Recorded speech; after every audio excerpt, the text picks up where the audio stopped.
We want to talk about the idea of a brand promise, and I know that your organization has been doing some work and will continue to do some work around this idea of a brand promise. Now, it's very common when I will ask people, what is a brand? One of the first things I will often hear is, well, a brand is a logo. You see it up on the side of a building as you drive down the street. The company puts its brand on the building. Or they'll say, it's the marketing materials that somebody gives me about their organization. That's the brand. And I can understand why we would think that. Coming from the United States, a part of our early history, and you still see it today, the cowboys would go out on the field and they would get a rope and they would swing it around and they would catch the cow and they would brand the cow with a mark, right? And that's really where the term came from originally, this idea of marking something, branding something. And so now, any group that forms, any company that forms, one of the first things they will often do is create a visual mark that identifies for people who they are. But is that really, as they're used today, is that really a brand? There's all sorts of components of marketing that a company might use. Its brand mark, the marketing materials, the way its business location looks. All of these things can be used to help communicate the story of brand. But is that really what a brand is? Well, I assert that a brand is actually a person's gut feeling about a product, a service, an organization, or a company. The power of a brand comes from having a critical mass of people that feel positively about the organization. So when we say that a brand is a gut feeling, what you can imagine is the more people out there that have a positive gut feeling about a particular brand, that's what gives the brand its power. That's what gives the brand its effectiveness. And in the business world, that's what gives the brand its value. In fact, oftentimes when companies are bought and sold, they are sold for way beyond the cost of just the pieces and parts of the company. If you were to add up the actual pieces and parts of the company, you'd get one value, but they're often sold for way beyond that value. And what makes the difference is the power of the brand. It's the opportunity to connect with people and consumers around the world in a positive way. And so there is true, tangible value associated with that. Now, one of the easiest ways to think about brand is that a brand is really a reputation, right? And when I think about reputation, I think about when I was a young person in school, and that was the first time I really became aware of reputations. And some of you may have had the same experience. And there were the real smart kids. They had a reputation as, oh, you knew who the smart kids were in the class, didn't you? And they established a reputation as the smart kids. And then maybe there were the athletes that were really great at doing those physical feats and winning points in the games. And they would develop a reputation as the athletes in the classroom. And we could go on from there. And you would start to think about people in terms of what their reputation was. Well, a brand is really the same thing. We think about companies and organizations and programs, whatever the case may be, around what their reputation is. And as that reputation starts to form, and as more people agree and align around what that reputation is, that's what starts to establish the brand. So a brand is really not so much about how you perceive yourself. A brand is how others perceive you. In fact, if we look at who controls the brand, now some of you in the room are probably marketers, so just cover your ears for a minute because you're going to hate this next part. So when we think about who controls the brand, it's actually not the marketing department, as much as they hate to hear that. The company or organization does not control its brand, but it can influence it. Consumers and the audiences that you interact with, they say what your reputation is. They say ultimately what your brand is. But it's ultimately important to realize that the power of brands is in what other people say about it. Now, why bother? What's the purpose of a brand? Why should we even worry about this? So the goal, if we were talking about a business of a brand, is to surprise and delight customers and inspire them to buy products at a premium price, right? Businesses, the main reason a business is in existence is to make profits. And in fact, they will often have stockholders if they're a large company, and the stockholders are very interested in how profitable the business is. And so a business is looking at this idea of brand and saying, how can this help us attract more people and be able to interact with them at a potentially higher price point so that we are more profitable? That's their goal in focusing on a brand. Now, for you, it might sound something more like this: to attract and engage the right audiences and inspire them to participate with you. So that's a little spin on it, right? That's not so much a focus on profit and money, but it's really using brand to more effectively attract the people that you're wanting to work with and have them pay attention and have them actually start to engage and participate with you.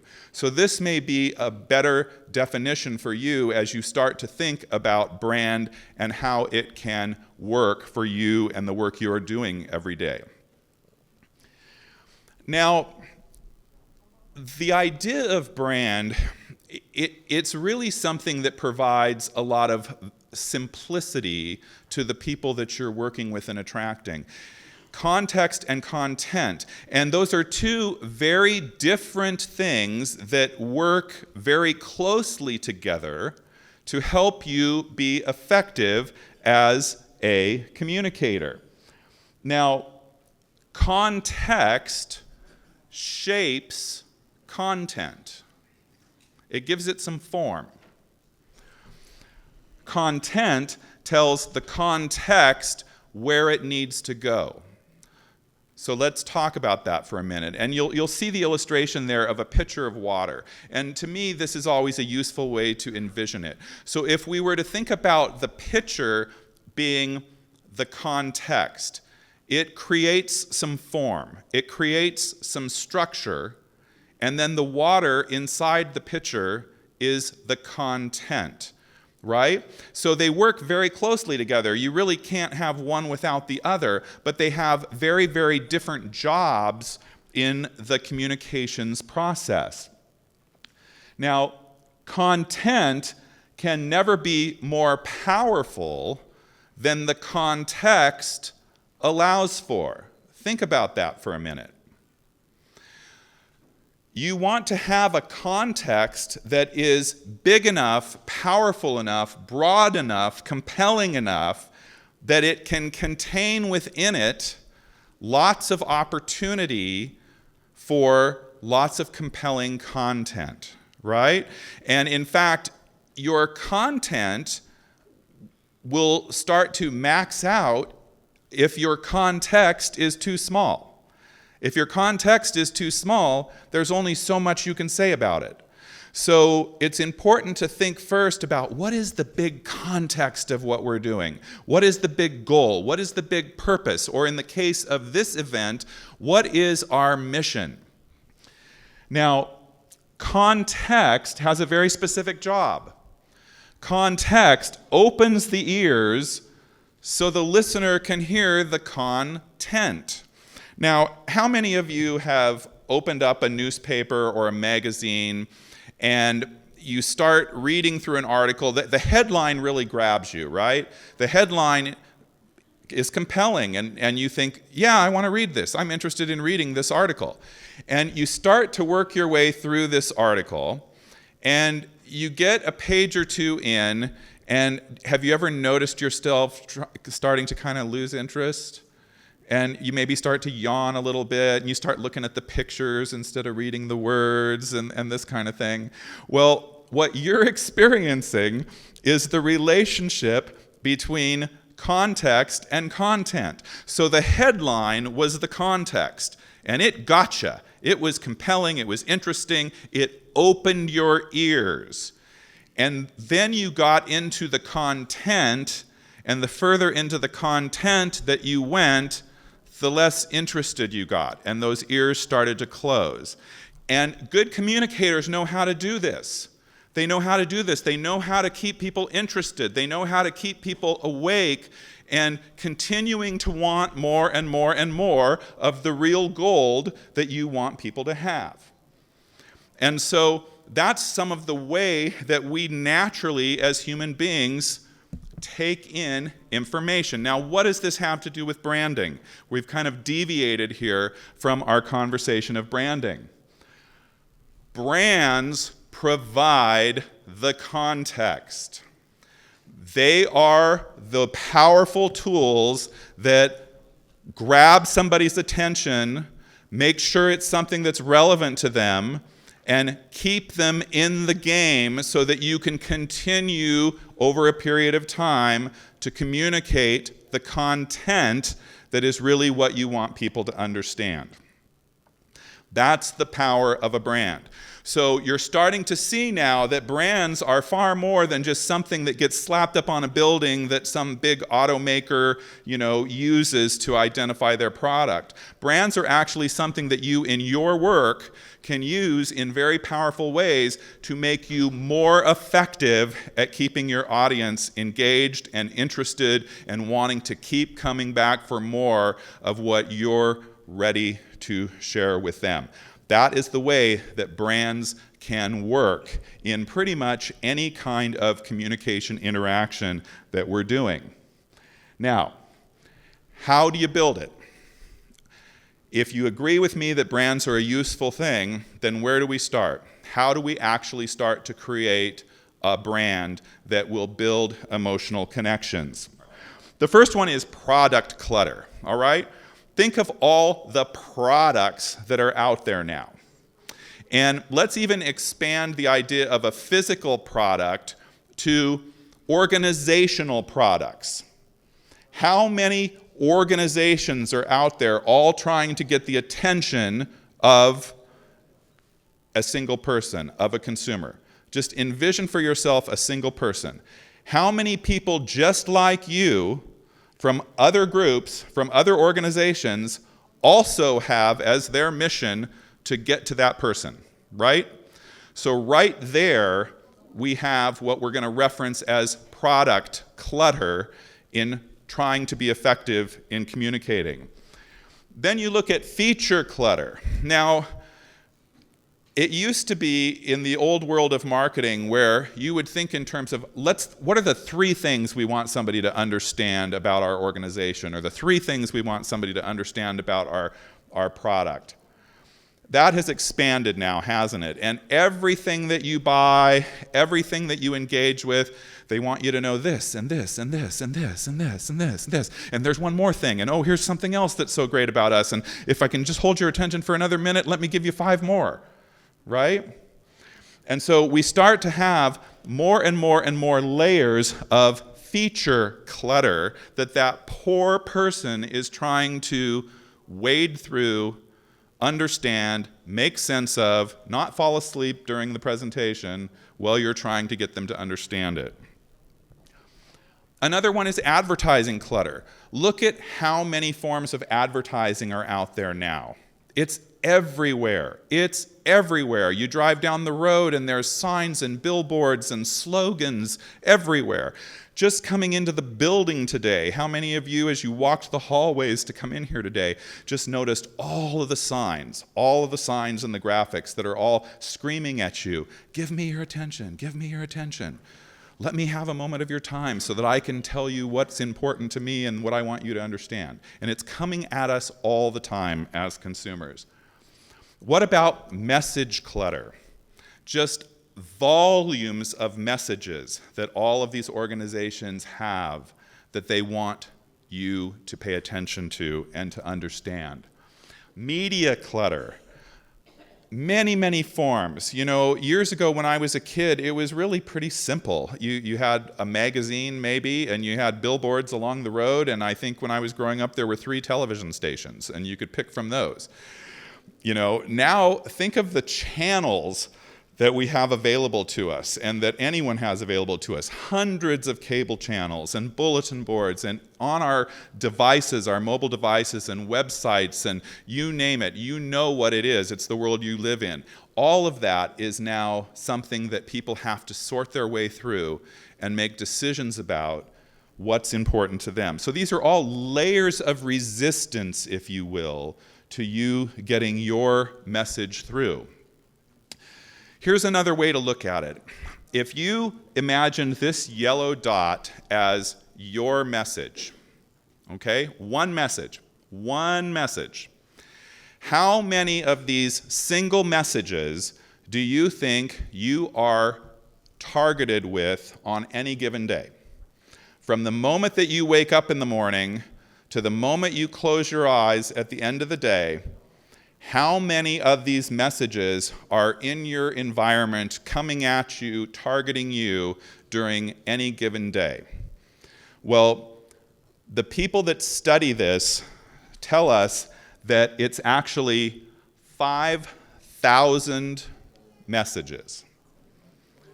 5,000 messages that your brain has to somehow process during the course of any day. Pretty astonishing, isn't it? Now, here's the challenging news. The human brain is not evolving as fast as this rate of messages are evolving.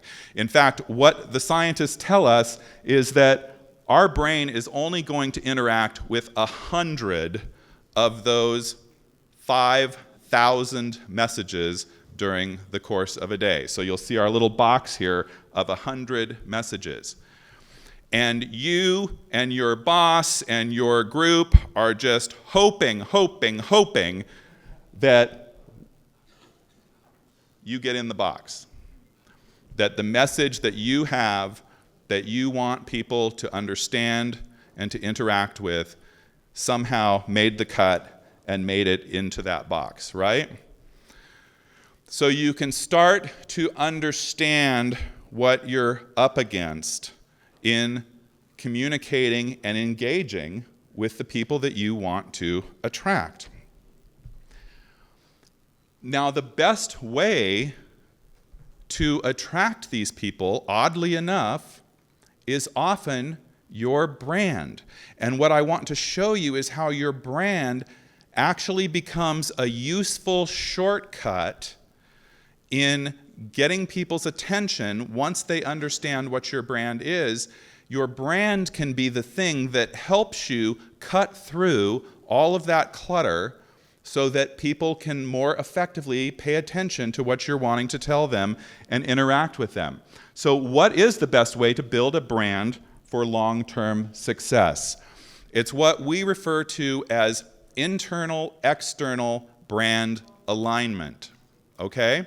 That's a big, long phrase that basically says that the more that you can line up the efforts of your organization and the messages of your organization and the experiences that your organization is delivering, the more you can line those up behind what your brand is, you're making it exponentially easier for your consumers to actually get your message. You're doing people a favor when you do that, because you're helping them be able to navigate all of that clutter and to be able to more effectively understand what you're sharing with them.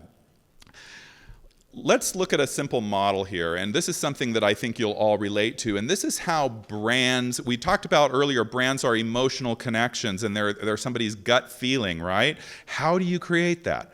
How do you create that?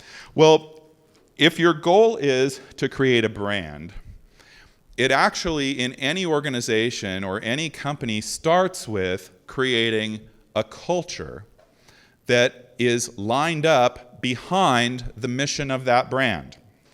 Culture is nothing more than a shared set of beliefs that drive behavior. Now, creating culture can be a challenging thing and a difficult thing because you're dealing with shifting beliefs. That's the hard part. But the essence of what a culture is really quite simple. A culture is the shared set of beliefs that drive a certain type of behavior. Now, your church is also another culture, and you can see how the principle works there as well. A school is a culture. Your work environment is a culture. In fact, all of us are actually parts of many, many, many different cultures if you start to break it down. But what those cultures really are is us coming together with a group of like-minded, like-believing people and starting to behave in certain ways that are around that norm. So when we look at this model here, in order to have an effective brand, it starts with, first of all, let's all get on the same page behind what our belief is about that brand, such that we can all start to behave in a way that will move our work forward. That's where it starts. Now, once you have that piece starting to work, then you're going to actually go out there and deliver what it is that you're up to, right? And so your culture is going to impact the way you're delivering your work or service or product to those people that you want to attract with. Now, what's going to happen is that out of the way that you delivered that information, they are going to have an experience with it. They're on the other side of this equation, and they're going to experience the way that you have delivered it to them, right? Hanging with me on this? Then what they're going to do is they're going to decide what their impression is about that. Did I like that experience? Did I not like that experience? Did that experience give me value? If so, what was it? And is it an experience that I would want to repeat? Now, the more that is a positive experience for that person, the more they are going to start to form a positive impression or gut feeling about what it is that you're doing. In other words, your brand. You see how that comes around and makes it full circle? So this is really the model to think about in starting to line up what you're doing behind a very clear, clean, central idea, getting your team on board and clear about it, starting to look about the way that you deliver it out there, and starting to manage for how positive those experiences are in such a way that those people that you want to participate with want to participate back with you.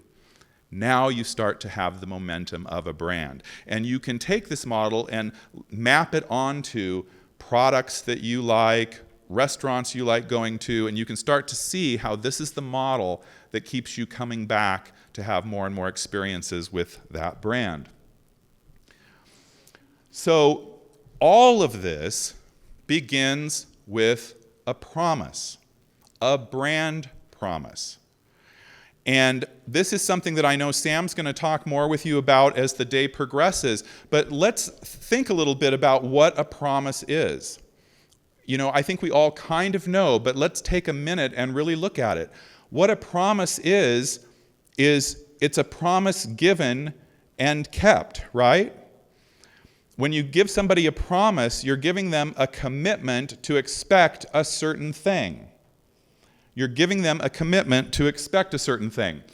So it's useful to start to think about what your promise is. And this is something that some of the biggest organizations, the businesses in the world, they spend a lot of time thinking about what their promise is. And they can take an entire company and distill it down to very, very simple promises. And in fact, all of you, when you interact with products or services or organizations or companies, you already in your mind have an idea of what you think they have promised you. It's the only reason why you would interact with them. Now, some companies are very obvious about it. One of the car brands that I like to drive is BMWs. Well, any of you who are familiar with BMW, you've heard their promise, the ultimate driving machine, right? That's what they put in their advertising and marketing. The ultimate driving machine. That's their promise to me. That's what I expect. So they're going to then spend all the energy and effort of their company trying to deliver the ultimate driving machine. It makes it very clear. They start to line everything that they're doing up behind that because that is their promise. Think of brands that you like and think of the promise that they make to you. Now, in some cases, they're making it to you in a very direct way, like the example I just gave you. In other ways, it's more subtle. But regardless, you have an idea of what you expect to get from any brand or service that you interact with. And that, for you, is what you believe they have promised you. And so, as an organization looking to be more effective, there is power in coming into alignment around what your promise truly is. Here's a model of how to do that. So if we looked at how to align an organization, it would first start with identifying what the brand promise is. That's step one. Then, once you have that brand promise in mind, the next piece is to line up leadership behind that. Now, how many of you have been in organizations where not even the leaders were all on the same page about what the organization was supposed to be delivering or producing? So the very next piece of once you've identified what the promise is, the next piece is for leaders to get themselves aligned. Get themselves aligned, whatever it takes. You know, I joke about it, get in a room and we're not coming out until we get ourselves on the same page. And it's hard work because we all have different ways of coming at it and different ideas. But the effectiveness of an organization is going to be exponentially increased if the leaders themselves can get aligned behind the promise. Then, the next piece of it is line up your metrics behind it. Line up your results. In this case, I'm saying business results. This could be financial results. This could be quotas, numbers, targets, whatever it is. You've probably heard the expression, you get what you measure for. You get what you measure for. So are you measuring for the right things? So if you're truly on a mission and you have your promise and you have your leadership team aligned behind what that promise is, the next step is, how are we going to know if we're on track? How are we going to measure our results to know if we're making progress or not? Because that will help guide our efforts. So that's the next layer of alignment. Then behind that is that all-important cultural piece. Now, how do we build a cultural framework of beliefs that we can all agree on and start to align behind that help us deliver on that promise? And in some organizations, this might look like values. Other organizations, they'll reference this as pillars. The work I do for Nike, they have what they call their maxims. It can be any of those things, but it's really taking those cultural components that you're going to align with and getting them alive in your organization as a way to support the delivery of your promise. From there, you line up the functions of your organization behind this. So if we know what the promise is, if we know what the mission is, now we can say, okay, you over here, you do this piece of it. And you over here, you get to do this piece of it. And you over here, you get to do this piece of it. And now what we start to create is everybody knows what their role is. Every group, depending upon how large your organization is, some of you may be from a large organization where, these are big departments that all need to get lined up behind a promise. For some of you, maybe it's a handful of people, or it may be just you. But you can see how the principle is the same. You need to start to line up the work that you're doing behind the things that matter.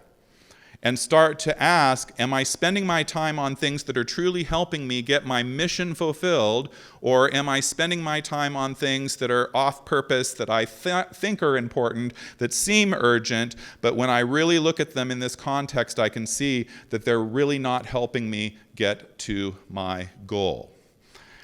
And then from there, it's around lining up the tactics and tools behind all of this. And so in a larger organization, what that might look like is, do we have the tools in place to hire the right people that want to play the game that we're playing, right? It might start right there. And then once we hire them, are we onboarding them and training them and introducing them to our organization with the right messages and tools to keep them aligned? And then once they're in their job, are we evaluating them the right way for them to know if they're on purpose or on target or not? And when we give presentations, are we having the tools to present the right messages? Are the right stories in the newsletter? Are the right articles on the website? Are the tactics and tools that we are starting to put in place for our organization, are those truly lined up behind what we have said our purpose, our mission, our promise is? Or are they pulling away from our attention and scattering us in different ways? So I like this arrow model because you can actually feel it, can't you? When everything starts to line up, it feels streamlined. Things are working. You're getting somewhere. You're making progress. It's the opposite of what this starts to feel like.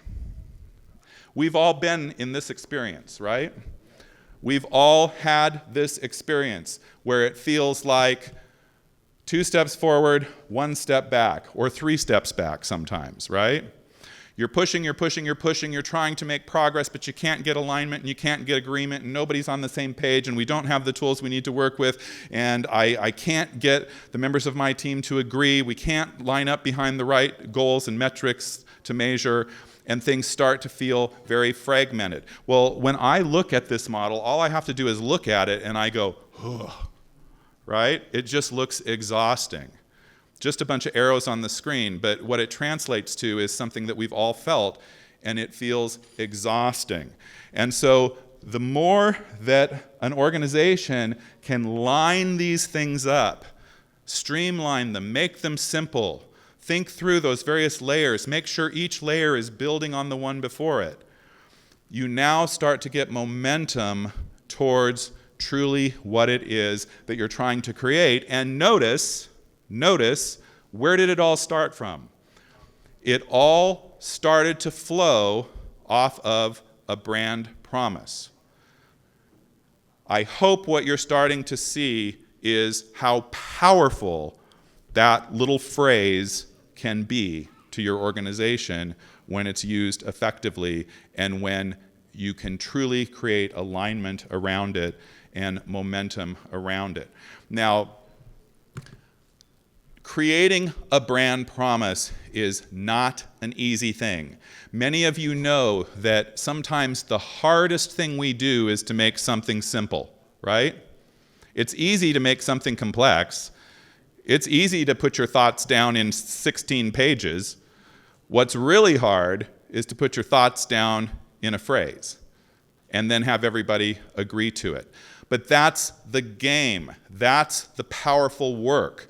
The more that you can spend time on that piece and perfect it, nail it, that is going to make it exponentially easier for you to do your work, to get your job done. And as we've shown here, it's going to allow what you're doing to actually be effective, because you're going to be able to cut through all those layers of clutter that those audiences that you're wanting to so desperately engage with can actually start to hear your message.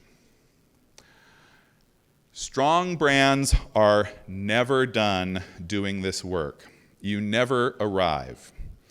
It's a process of continuing to refine it, continuing to get better at it, continuing to work the bumps out of it. In fact, the more that you get into this work, the more you will see in front of you the work that needs to get done.